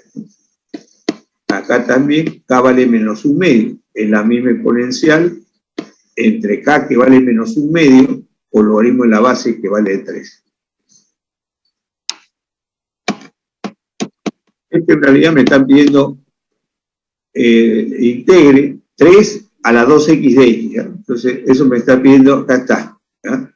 Integre 3 a la 2x de x. Entonces la mía exponencial, 3 a 2x, el k vale 2, 2 veces el logaritmo de 3. Otra forma, pues esto de acá, 3 a la 2x, puede decir que es 9 a la x. Integral de 9 a la x de x va a ser 9 a la x entre el logaritmo de 9. Acá lo que me están pidiendo es integre 10 a la 3 medios de x. ¿Ya? Acá está. Integre 10 a la 3 medios de x de x. Entonces acá la misma potencial, ese k vale 3 medios por logaritmo de la base, el logaritmo de 10. Ahí tengo desarrollo esto, ¿no? A la 2x menos 2ax de x más b a la 2x en 3. Y separo, y cada uno de ellos, acomodado convenientemente, es la integral de potenciales, ¿no? Va a ser esta expresión a sobre b a la x entre el logaritmo de a sobre b. El otro va a ser b sobre a la x entre logaritmo de b sobre a, ¿no? Y así sucesivamente. Pero nos estamos acá, ustedes revisen un poquito más esto, hay un poco más de ejercicio, cuando el exponente es una función, ¿no? Integral de a la f de x f' es a la f de x, logaritmo de la base, ¿no? Mañana revisamos esto rápidamente, lo que falta, y faltaría la derivación logarítmica que les mando por la noche, ¿no? Con eso terminamos toda la parte teórica. Nos quedamos acá entonces.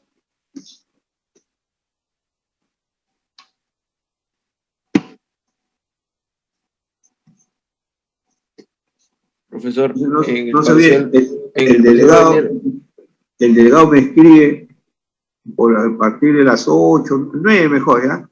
9. Me dice, me manda el WhatsApp, profesor, no se olvide de enviarnos los parciales. Yo inmediatamente, si no he tomado las fotos, ya me empiezo a tomar las fotos y se lo envío hoy día, para comenzar a ver mañana un poco de eso, y el viernes también, ¿no? Y lo que ustedes tengan de segundas prácticas, primeras prácticas, alguna consulta, lo escriben a WhatsApp solamente a mano, ¿no? Y manden la fotito y dice, profesor, una ayuda para resolver estos problemas. O sea que el viernes que repasamos, hacemos algunas soluciones de algunos problemas que ustedes planteen.